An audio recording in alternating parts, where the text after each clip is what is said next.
Là, lentement, un officier ouvrit toute bonne.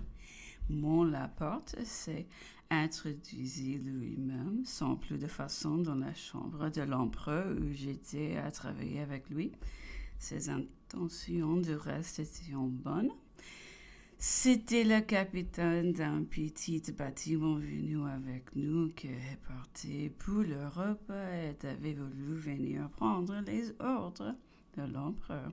Napoléon revint sur le sujet de la veille et s'animant par degrés lui exprima pour son gouvernement les pensées les plus élevées, les plus fortes, les plus remarquables. Je les traduisait à mesure et rapidement. L'officier semblait frappé de chaque phrase et nous quitta, promettant d'accomplir fidèlement sa mission. Mais rendra-t-il les expressions, l'accent surtout dont je fus témoin? L'empereur en fit rédiger une espèce de note que l'officier aura trouvée bien faible auprès de ce qu'il avait entendu l'abondance. La voici, note. L'empereur désire pour la retour du prochain oiseau avoir des nouvelles de sa femme et de son fils, et savoir si celui-ci vit encore. Il profite de cette occasion pour réitérer et faire parvenir au gouvernement britannique les protestations qu'il a déjà faites contre les étranges mesures adoptées contre lui. Premièrement, le gouvernement l'a déclaré prisonnier de guerre. L'empereur n'est point prisonnier de guerre. Sa lettre au prince régent, écrite et communiquée au capitaine Maitland, avant de se rendre à bord du Bellerophon, prouve assez au monde entier les dispositions et la confiance qui l'ont conduit librement sous le pavillon anglais. L'empereur peut ne sortir de France que par des stipulations que vous ont prononcées sur ce qui était relatif à sa personne. Mais il a dédaigné de mêler des intérêts personnels avec les grands intérêts dont il avait constamment l'esprit occupé. Il peut se mettre à la disposition à l'empereur Alexandre qui avait son ami, ou de l'empereur François, qui était son beau-père, mais dont la confiance qu'il avait dans la nation anglaise.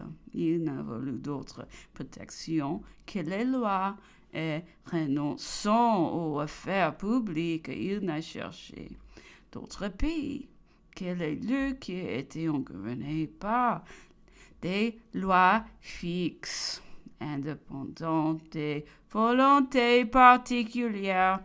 Si l'empereur eût été prisonnier de guerre, les droits des nations civilisées sur un prisonnier de guerre sont bornés par les droits des gens et finissent d'ailleurs avec la guerre même.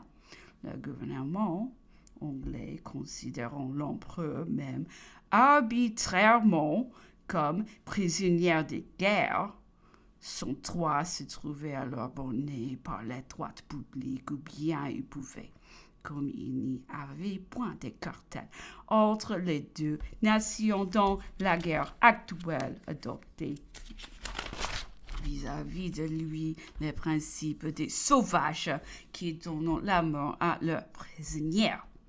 Ce doit être plus humain, plus conforme à la justice que celui de le porter sur cet affreux rocher la mort que lui eût été donnée à bord du Bellerophon en rade de Plymouth eût été un bienfait. En comparaison, nous avons parcouru les contrées les plus infortunées de l'Europe. Aucun ne saurait être comparé à cet aride rocher privé de tout ce qui peut rendre la vie supportable. Il est propre et renouveler à chaque instant les angoisses de la mort.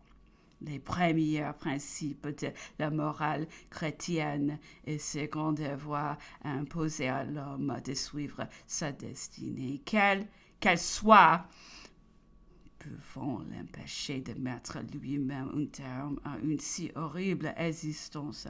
L'empereur met de la gloire à demeurer au-dessus d'elle.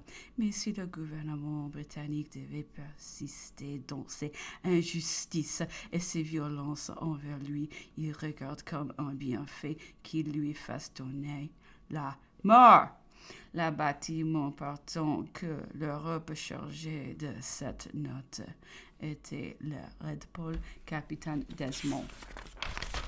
Qu'on passe sur l'insipide monotonie de nos plaintes, on les retrouvera toujours là même sans doute, mais qu'on se dise bien qu'elles ont dû nous causer beaucoup d'ennuis à répéter qu'on aura à les lire.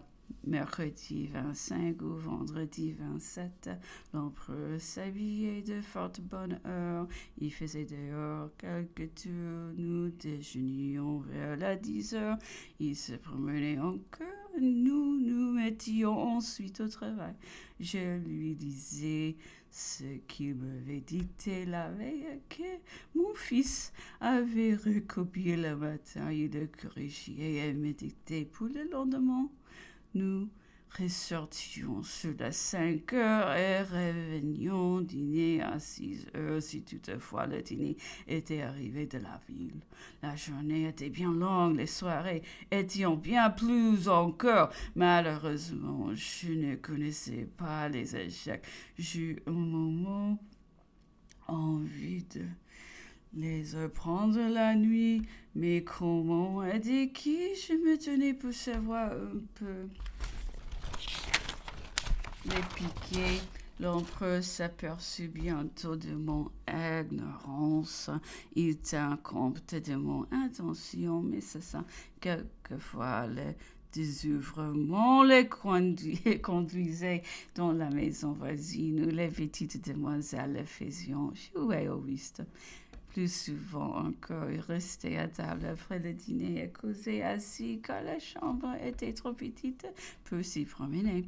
On de ces soirs, il suffit apporter un petit nécessaire de campagne. On examina minutieusement toutes les parties et me donna, disons, il y a bien longtemps que je m'en suis servi le matin de la bataille d'Austerlitz. Tu passeras au petit manuel, continua-t-il en regardant mon fils. Quand il aura 30, 40 ans, nous ne serons plus, mon cher. L'objet n'en sera que plus curieux. Il le fera voir et dira, c'est l'empereur Napoléon qu'elle a donné à mon père, à Sainte-Hélène. Je me saisis du don précieux et je lui porte une espèce de culte. Je le vénère comme une sorte de relique. Passons de là à l'examen d'un grand nécessaire. Il parcourut des portraits de sa propre famille et des présents qui lui avaient été faits à lui-même. C'était le portrait de Madame la reine de Naples, les filles de Joseph, de ses frères, du roi de Rome, un Auguste et une Livie des plus rares, une continence de Scipion à un autre antique du plus grand prix donné pour le pape, une pierre Legrand sur boîte, une autre boîte avec un Charles Quint, un autre encore avec un terrain, d'autres enfin dont il se sert journalement couvert de médaillons ressemblaient de César, d'Alexandre, de Sylla, de Mithridate. Venaient ensuite quelques tabatières où était son portrait enrichi de diamants. Il en cherche. Alors tout à coup, un sans diamant ne le trouvait pas. Il appela son valet de chambre pour qu'on le lui donnât. Malheureusement, ce portrait se trouvait encore à la ville avec les gros des effets. J'en fus fâché, je pouvais croire que j'y perdais quelque chose. L'empereur alors passa en revue plusieurs tabatières de Louis XVIII qui avaient été laissées sur sa table aux Tuileries. lors de son départ précipité, Dune présentait sur un fond noir en pâte imitant l'ivoire et dans un contexte dur, bizarre, les portraits de Louis XVI, de la reine et de Madame Elisabeth. Ils formaient trois croissants adossés l'un à l'autre en forme de triangle équilatéral. Une quantité de chérubins fort serrés formaient la bordure extérieure. Une autre boîte représentait une chasse où la vie est croquée et qui ne pouvait avoir d'autre mérite que la main qui l'avait fait. On la croyait de Madame la Duchesse d'Angoulême. Une troisième enfin présentait un portrait qui devait être, selon les apparences, celui de la comtesse de Provence. Ces trois objets étaient simples et même communs et ne pouvions avoir de précieux que leur historique.